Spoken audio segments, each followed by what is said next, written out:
ओम शांति। ओम शांति। आज की तारीख है 12 नवंबर 2000। साकार महावाक्य। बाबा कहते मीठे बच्चे, तुम ड्रामा के खेल को जानते हो, इसलिए शुक्रिया मानने की भी बात नहीं है। तुम ड्रामा के खेल को जानते हो, इसीलिए शुक्रिया मानने की भी बात नहीं है।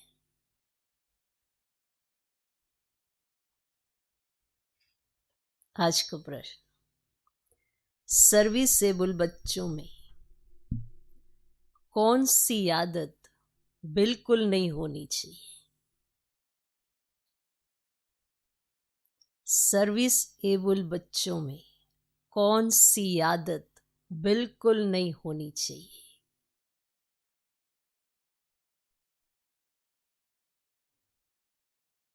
उत्तर, मांगने की।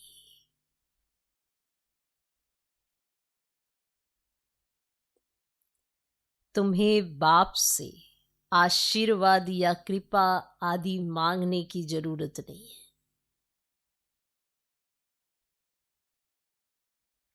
तुम्हें बाप से आशीर्वाद या कृपा आदि मांगने की जरूरत नहीं है। तुम किसी से पैसा भी नहीं मांग सकते। तुम किसी से पैसा भी नहीं मांग सकते। मांगने से मरना भला। मांगने से मरना भला। तुम जानते हो, ड्रामा अनुसार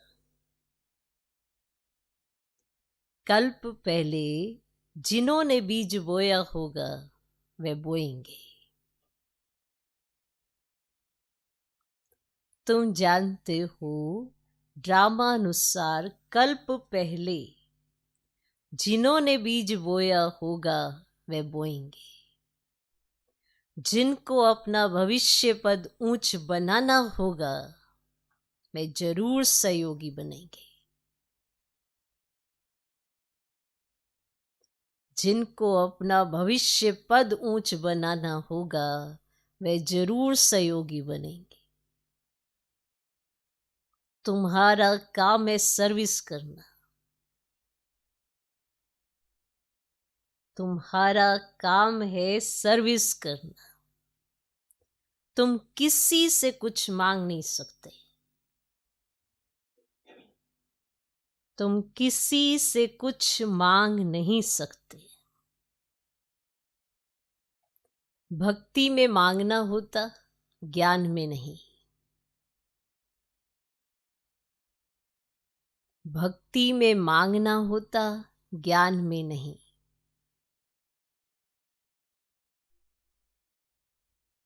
सर्विसेबल बच्चों में कौन सी आदत बिल्कुल नहीं होनी चाहिए?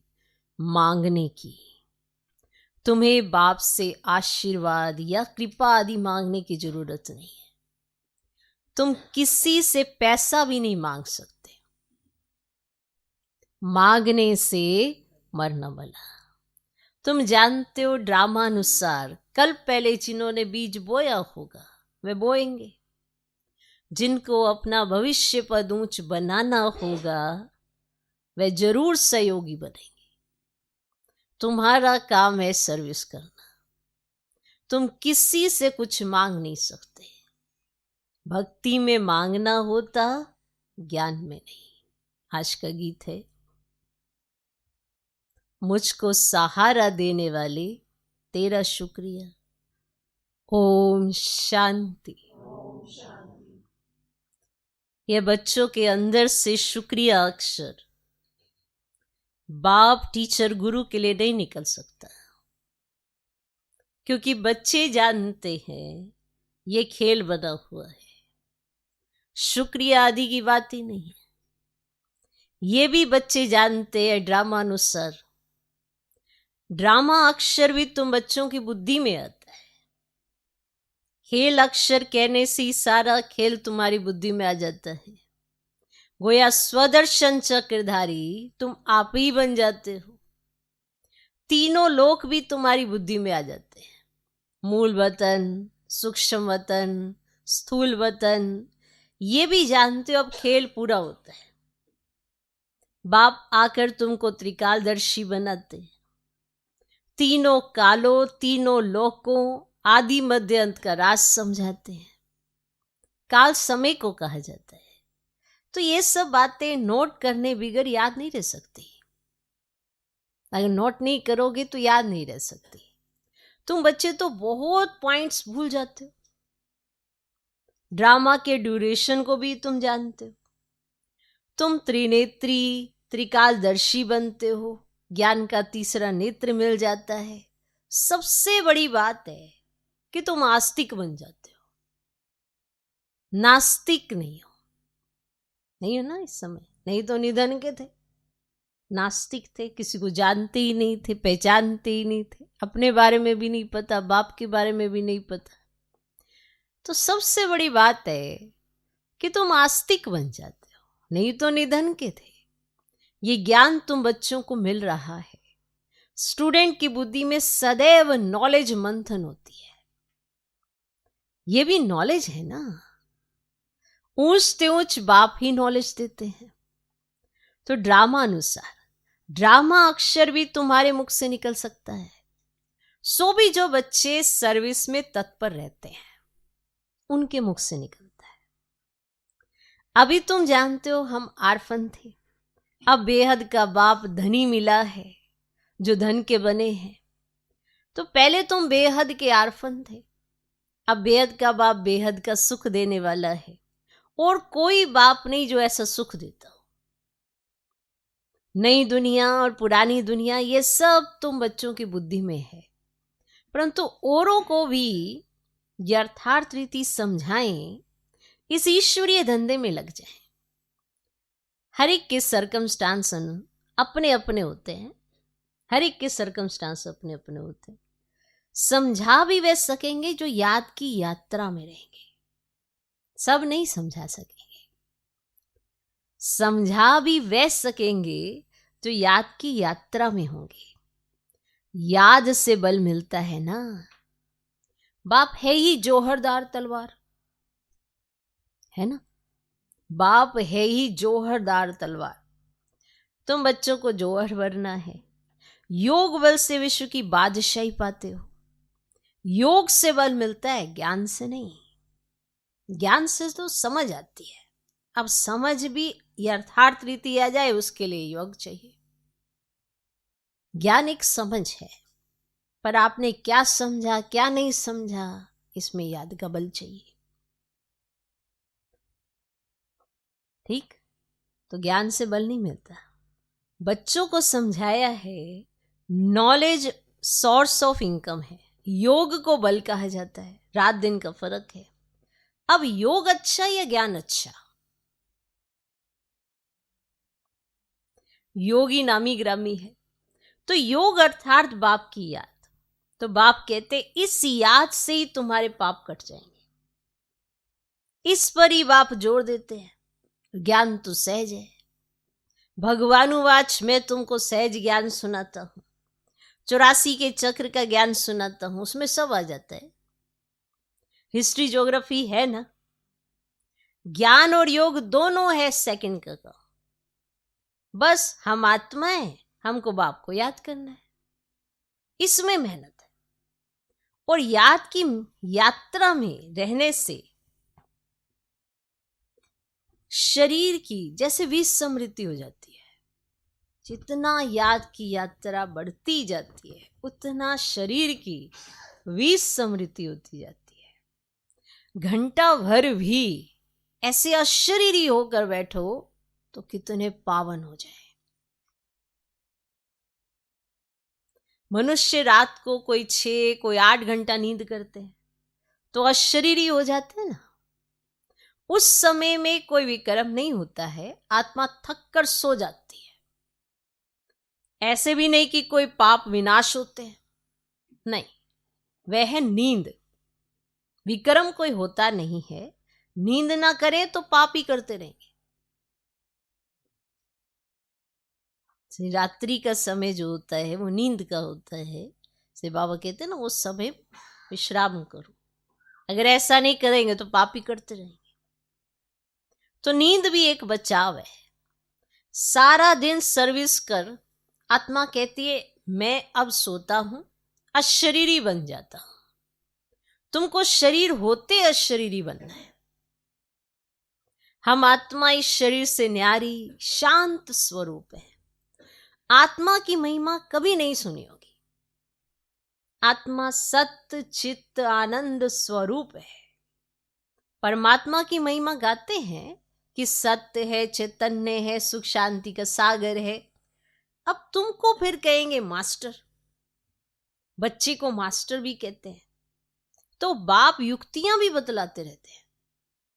ऐसे भी नहीं कि सारा दिन नींद करनी है, नहीं, तुमको तो याद में रह पापों का विनाश करना है। जितना हो सके बाप को याद करना है। ऐसे भी नहीं कि बाप हमारे ऊपर रहम व कृपा करते हैं, नहीं, ये उनका गायन है। रहम दिल बादशाह, लिख लो गायन, रहम दिल बादशाह।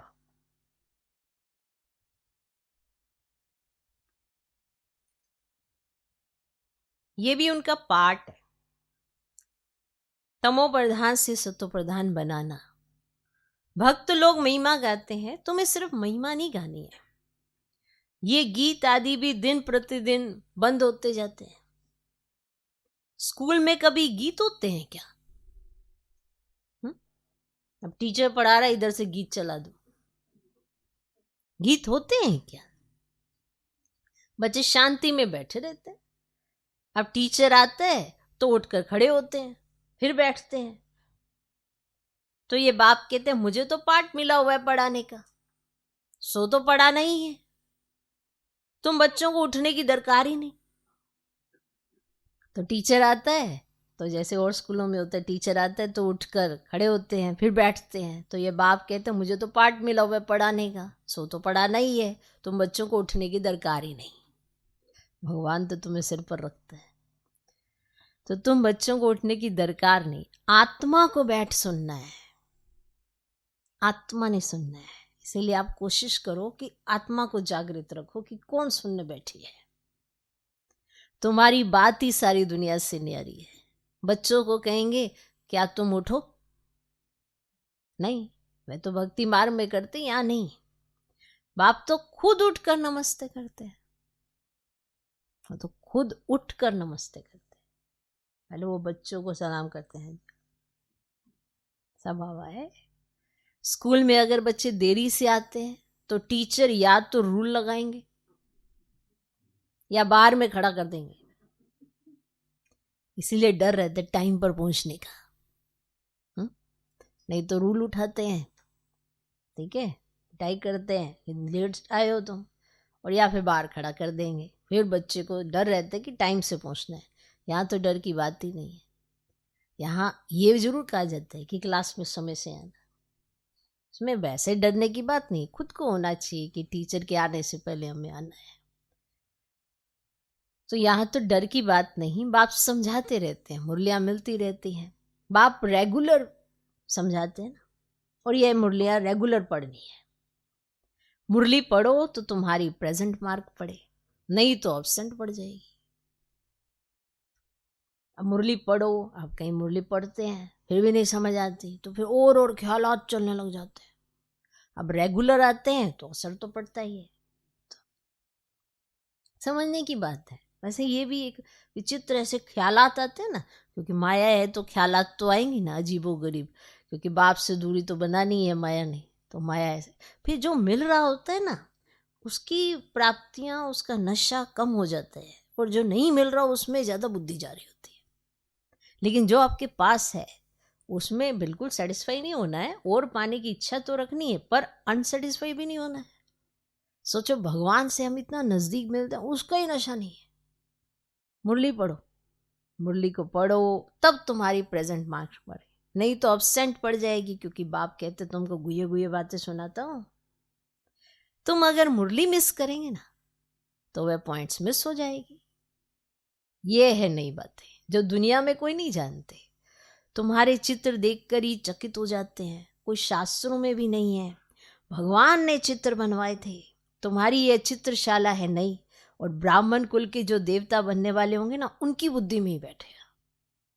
कहेंगे ये तो ठीक है, कल पहले भी हमने पढ़ा था, जरूर भगवान पढ़ाते हैं।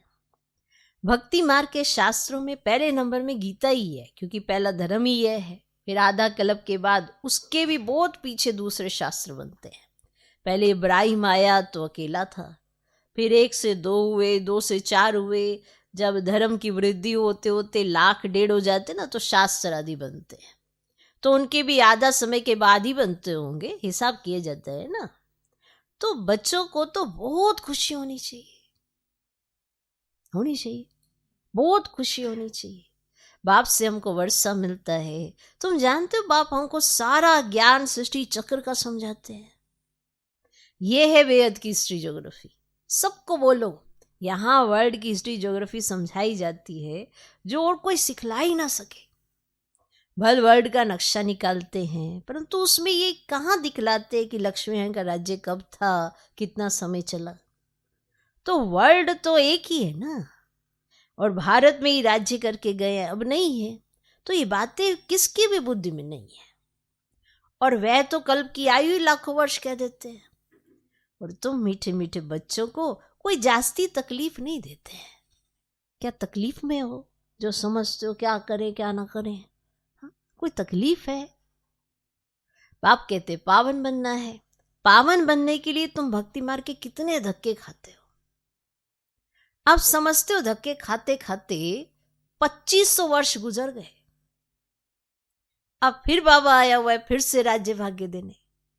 तुमको यही याद है, पुरानी से नई, नई से पुरानी दुनिया जरूर होती है। अभी तुम पुराने भारत के मालिक हो ना, फिर नए के मालिक बनेंगे। एक तरफ तो भारत की बहुत महिमा गाते हैं, और दूसरी तरफ फिर बहुत गलानी भी करते रहते। तो वह भी तुम्हारे पास गीत है, तुम समझाते हो क्या क्या हो रहा है। ये दोनों गीत भी सुनाने चाहिए, एक तरफ महिमा का, एक तरफ गलानी का। तुम बता सकते हो कहाँ राम राज्य, कहाँ ये सब बता सकते हो। और बाप है गरीब निवाज, गरीबों की ही बच्चियां मिलेंगी। साहूकारों को तो अपना ही नशा रहता है, कल पहले जो आए होंगे वही आएंगे, फिक्रात की कोई बात ही नहीं। शिव बाबा को कभी कोई फिक्रात नहीं होती, दादा को होगी, इनको अपना भी फिक्र है। हमको नंबर 1 पावन बनना है, इसमें है गुप्त पुरुषार्थ। ये फिक्र है उनको कि हमको पावन बनना है। ये ब्रह्मा बाबा का गुप्त पुरुषार्थ चार्ट रखने से समझ में आता है, इनका पुरुषार्थ जास्ती है। बाप हमेशा समझाते रहते हैं डायरी रखो, समझाते हैं ना, डायरी रखो। बहुत बच्चे लिखते भी हैं कि चार्ट लिखने से सुधार वो तो है। बहुत बच्चे ऐसे लिखते हैं कि बाबा हम चार्ट लिखते हैं ना, इससे बहुत उन्नति हुई, क्योंकि ये भी ध्यान में रहता है कि चार्ट में क्या लिखेंगे जब कुछ किया ही नहीं है। तो चार्ट लिखना होता है तो विशेष करते हैं, ये भी समझते कि इससे सुधार होता है। ये युक्ति बहुत अच्छी है, तो सबको करना चाहिए। डायरी रखने से तुमको बहुत फायदा होगा। डायरी रखना माना बाप को याद करना, माना अपने अंदर भी आएगा ना कि कुछ तो कर लें, चार्ट क्या बताएंगे, बाबा को क्या चार्ट लिखेंगे। तो डायरी रखना माना बाप को याद करना, उसमें बाप की याद लिखनी है। डायरी भी बहुत मददगार बनेगी, पुरुषार्थ होगा। डायरियां कितनी लाखों करोड़ों बनती है ना, नोट आदि करने लिए।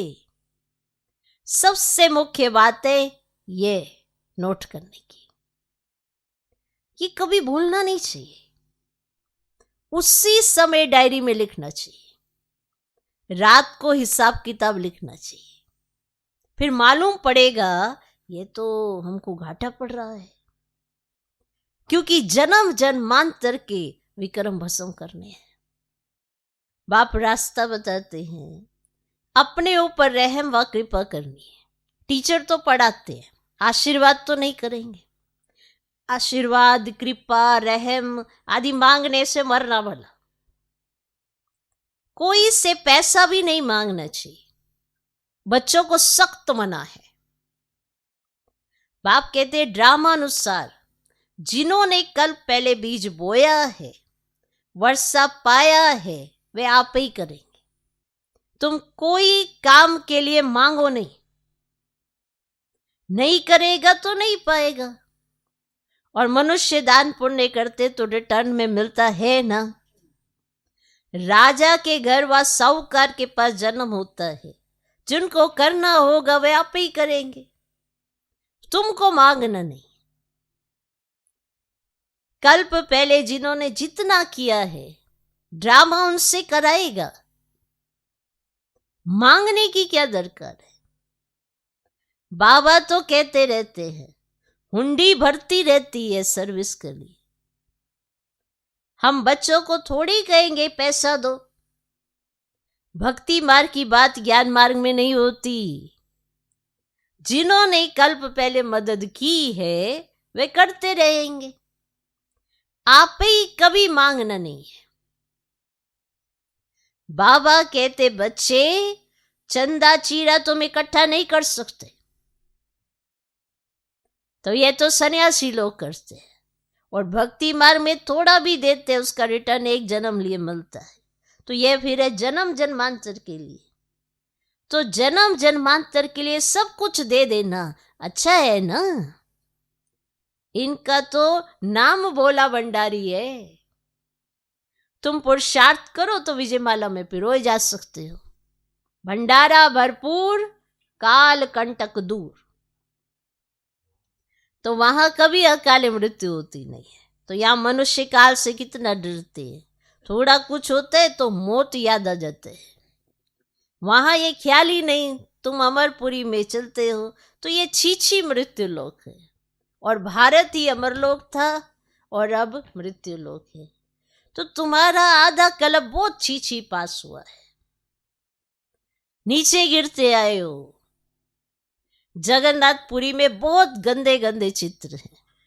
बाबा तो अनुभवी है ना, चारों तरफ घूमा हुआ है, गोरे से सांवरा बना है, गांव में रहने वाला था। वास्तव में ये सारा भारत ही गांव है। तुम गांव के छोरे हो। अब तुम समझते हो विश्व के मालिक बनते हैं। ऐसे मत समझना हम तो बॉम्बे में रहने वाले हैं। और बॉम्बे भी स्वर्ग के आगे क्या है? कुछ भी नहीं, एक पत्थर भी नहीं।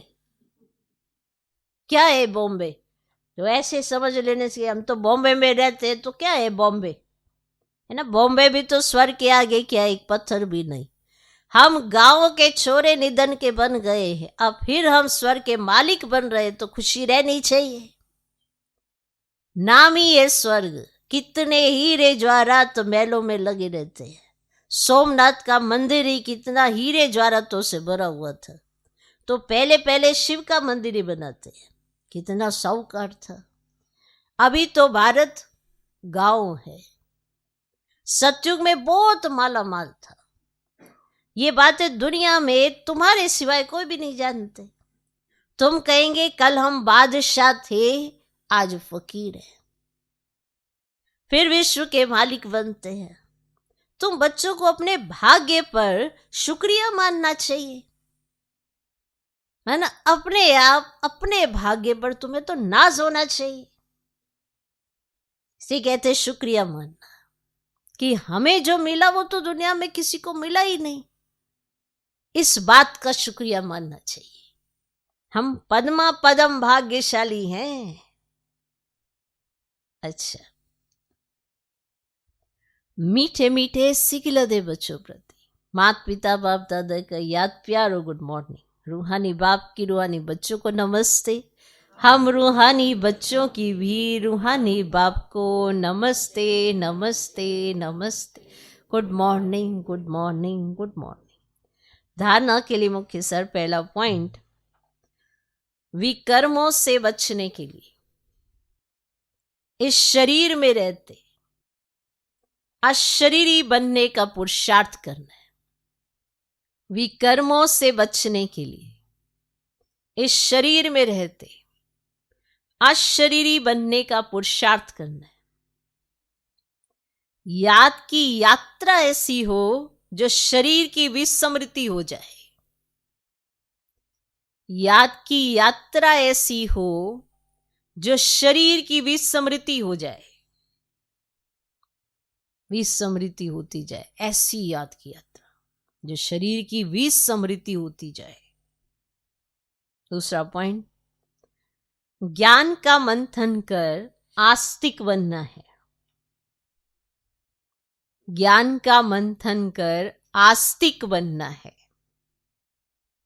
मुरली कभी भी मिस नहीं करनी है। मुरली कभी भी मिस नहीं करनी है। अपनी उन्नति के लिए डायरी में याद का चार्ट नोट करना है। अपनी उन्नति के लिए डायरी में याद का चार्ट नोट करना है। ज्ञान का मंथन कर आस्तिक बनना है। मुरली कभी भी मिस नहीं करनी है। अपनी उन्नति के लिए डायरी में याद का चार्ट नोट करना है। आज का वरदान, रूहानी शक्ति को हर कर्म में यूज करने वाले युक्ति युक्त जीवन मुक्त भव। रूहानी शक्ति को हर कर्म में यूज करने वाले युक्ति युक्त जीवन मुक्त भव। इस ब्राह्मण जीवन की विशेषता है ही रूहानियत। रूहानियत की शक्ति से स्वयं को व सर्व को परिवर्तन कर सकते हो। इस शक्ति से अनेक प्रकार के जिस्मानी बंधनों से मुक्ति मिलती है। लेकिन युक्ति युक्त बन हर कर्म में लूज होने के बजाय रूहानी शक्ति को यूज करो। मनसा वाचा और कर्मणा तीनों में साथ साथ रूहानियत की शक्ति का अनुभव हो। जो तीनों में युक्ति युक्त है वो ही जीवन मुक्त है। क्लियर? तो इस ब्राह्मण जीवन की विशेषता है ही रूहानियत, और रूहानियत की शक्ति से स्वयं को और सर्व को परिवर्तन कर सकते हो। इस शक्ति से अनेक प्रकार के जिस्मानी बंधनों से मुक्ति मिलती है। लेकिन युक्ति युक्त बन हर कर्म में लूज होने के बजाय रूहानी शक्ति को यूज करो। मनसा वाचा और कर्मणा तीनों में साथ साथ रूहानियत की शक्ति का अनुभव हो। ये जो तीनों में युक्ति युक्त है ना, वो ही जीवन मुक्त है। मनसा वाचा कर्मणा। आज का स्लोगन, सत्यता की विशेषता द्वारा खुशी और शक्ति की अनुभूति करते चलो। सत्यता की विशेषता द्वारा खुशी और शक्ति की अनुभूति करते चलो। कौन सी विशेषता? सत्यता की। सत्यता की विशेषता द्वारा खुशी और शक्ति की अनुभूति करते चलो। अव्यक्त इशारे अशरीरी व विदेही स्थिति का अभ्यास बढ़ाओ। जो भी परिस्थितियां आ रही हैं और आने वाली हैं, उसमें विदेही स्थिति का अभ्यास बहुत चाहिए। इसीलिए और सभी बातों को छोड़, ये तो नहीं होगा, ये तो नहीं होगा, ये तो नहीं होगा, क्या होगा, कैसे होगा, इस क्वेश्चन को छोड़ दो। अभी विदेही स्थिति का अभ्यास बढ़ाओ। विदेही बच्चों को कोई भी परिस्थिति व कोई भी हलचल प्रभाव नहीं डाल सकती। कौन से बच्चों को? विदेही बच्चों को कोई भी परिस्थिति व कोई भी हलचल प्रभाव नहीं डाल सकती। ओम शांति।